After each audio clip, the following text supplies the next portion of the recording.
कभी वैष्णो माता चले गए, कभी देवी जी के मंदिर में चले गए, कभी रामकृष्ण के मंदिर में चले गए, कभी सीताराम बोला, कभी राधे श्याम बोला, लेकिन भगवान को बाहर समझा और बाहर उसकी तलाश की। जो चीज बाहर है नहीं वो हमको बाहर से कैसे मिल सकती है। कबीर ने बोला वस्तु कहीं खोजे कहीं, कहे विद आवे हाथ, कहे कबीर तब जानिए जब भेदी लीजिए साथ। गुरु है भेदी। एक औरत की सुई गिर गई कमरे में, शाम हो गई थी, अंधेरा था। उसको दिमाग में बात थी कि जो चीज अंधेरे में गुम होती है वो रोशनी में मिल जाती। वो रास्ते पे चली गई, स्ट्रीट लाइट जल रही थी, वहां बैठ के सुई ढूंढने लगी। 2-4 बच्चे भी इकट्ठे हो गए। अम्मा क्या ढूंढती है? बोला बेटा सुई खो गई है। वो भी उसके साथ कोशिश में लग गए, लेकिन सुई मिले नहीं।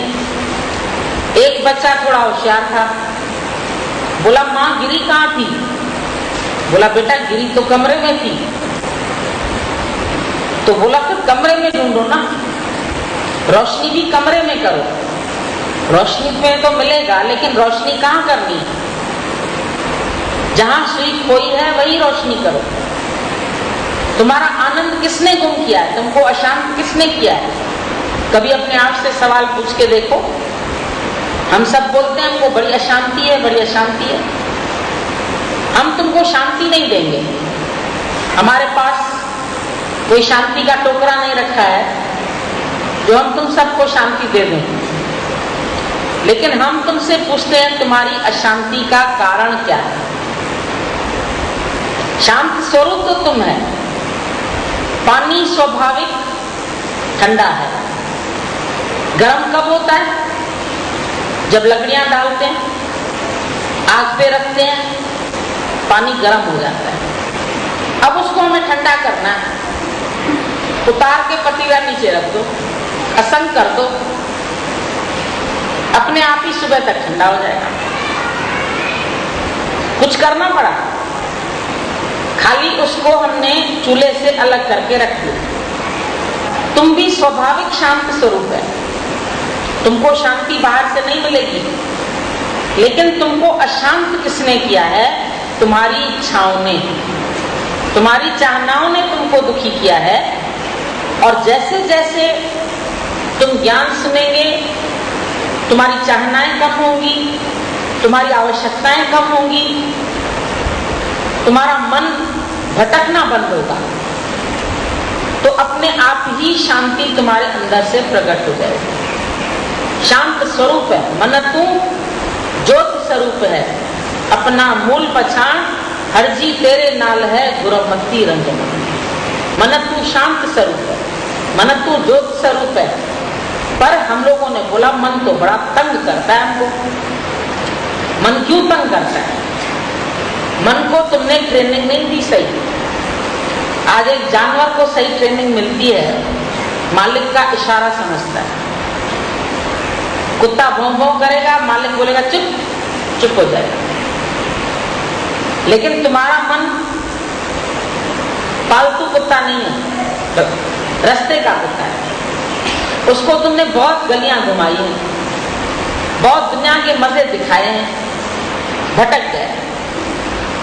सब गलियां घुमा घुमा के इधर मजा है, सिनेमा में मजा है, घूमने में मजा है, इंद्रिय के सुख में मजा है, औरत में मजा है, बच्चे में मजा है। सबने बाहर मजा दिखाया। गुरु ने बोला मजेदार तू खुद है, मजा बाहर नहीं है। और जब तक मजा बाहर ढूंढते रहोगे तब तक मजा नहीं मिलेगा। जब बाहर से मजा ढूंढना बंद कर दोगे तो अनुभव होगा, अरे मजेदार तो मैं खुद हूं, शांत स्वरूप तो मैं खुद हूं, आनंद स्वरूप तो मैं खुद हूं। हम लोगों को गुरु चिट्ठी लिखते थे, ऊपर से लिखते थे सच्चित आनंद स्वरूप बेगमपुर वासी। लोग बोलते थे ये बेगमपुर क्यों लिखते हैं? तो दादा ने बोला जहां गम ना हो बेगमपुर कोई शहर नहीं है, बेगम, जहां कोई गम ना हो। और सत चित्त आनंद, सत्य स्वरूप है तू। सत्य जब तुम्हारे चित्त में आ जाएगा, आनंद जरूर प्रकट होगा। जब तक झूठ को तुम दिल में बसा के बैठे हो, माया को दिल में बसा के बैठे हो, तब तक तुम दुखी हो। दिल है अमानत सतगुरु दी, दर दर पे लगाया नहीं जाता। ये दिल जो है ये अमानत है परमात्मा की। दिल है अमानत सतगुरु की, दर दर पे लगाया नहीं जाता। आज समझो तुम्हारे को इसने कोई चीज रखने को दी, तुमने वो चीज इसको दे दी, गलत किया। जिसकी अमानत उसी को दो। तुम बोलोगे नहीं भाई हम तुम्हें नहीं दे सकते, तो दूसरे की अमानत है। तो दिल तुम्हारी किसकी अमानत थी? परमात्मा। तुमने किसको दिया? एक दिल के टुकड़े हजार हुए, कोई कहाँ गिरा कोई कहाँ गिरा। थोड़ा बच्चे में, थोड़ा औरत में, थोड़ा माँ में, थोड़ा भाई में, थोड़ा पदार्थों में, सब में तुमने सुख ढूंढने की कोशिश की, दिल लगा दी। फिर प्रीत लगा के मैंने ये फल पाया, सुध बुध खोई चैन जमाया। संसार से दिल लगा के तुम्हारा चैन चला गया। याद रख दुनिया नहीं है दिल लगाने की जगह। क्या खुशी जीवन की जिसकी मौत आए एक दिन।